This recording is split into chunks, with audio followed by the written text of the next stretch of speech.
Hello students, today I am here with new topic resources and development. Resources are the means available for economic and political development such as mineral, wealth, labor force, livestock, etc. Human beings, the essential components of resources, provides services and thus contribute to the economic and political development. They convert material available in our environment into resources and use them. Resources are of many types. On the basis of origin, they are biotic and biotic resources. On the basis of exhaustibility, they are renewable and non-renewable resources. On the basis of ownership, there are four types of resources: individual resources, community owned resources, national resources and international resources. On the basis of status of development, there are four types of resources: potential resources, development resources, developed resources, stock and reserves. As human beings are using the resources unevenly, it has led to some major problems like depletion of resources, for satisfying the greed of few individuals, accumulation of resources in a few hands and indiscriminate exploitation of resources, which has led to global ecological crisis such as global warming, ozone layer depletion, etc.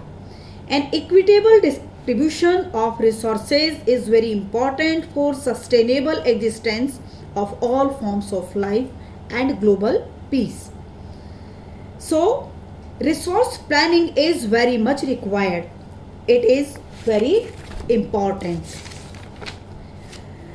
Resource planning is a complex process which involves identification and keeping record of resources, which involves surveying, mapping and qualitative and quantitative estimation of measurement of the resources.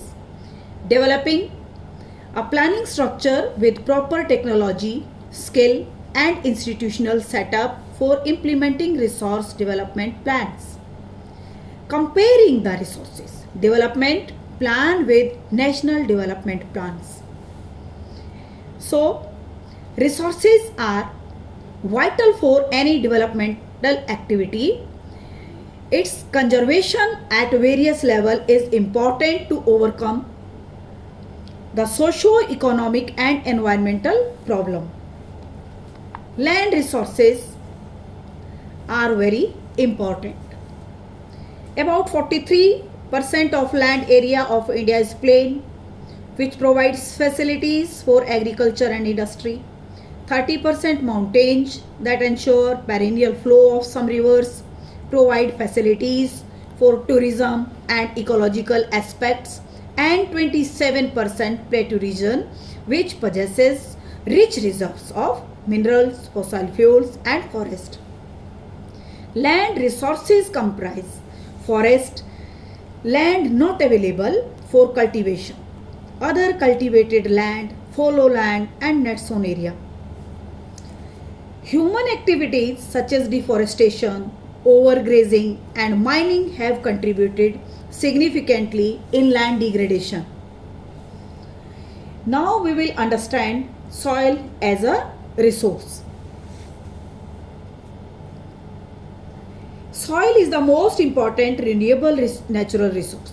It is a medium of plant growth and support different types of living organisms on the earth and is an important living system. It takes millions of years to form soil up to a few centimeters in depth. Various natural forces such as change in temperature, actions of running water, etc. are contributing to the soil formation. Now, classification of soils.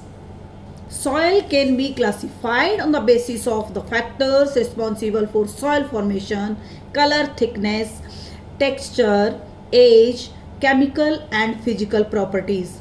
Different types of soil are alluvial soil, black soil, red and yellow soil, laterite soil, arid soil, and forest soil. Soil is very important to us. But the removal of top fertile soil cover due to various reasons like wind, glacier, and water, this is called soil erosion. The process of soil formation and erosion go simultaneously, and generally there is a balance between the two. But sometimes this balance is disturbed due to the human activities. We should conserve the soil. Contour plugging, terrace cultivation, shelter belts, and many more are the important measures that prevent soil erosion, and we should try to conserve the soil.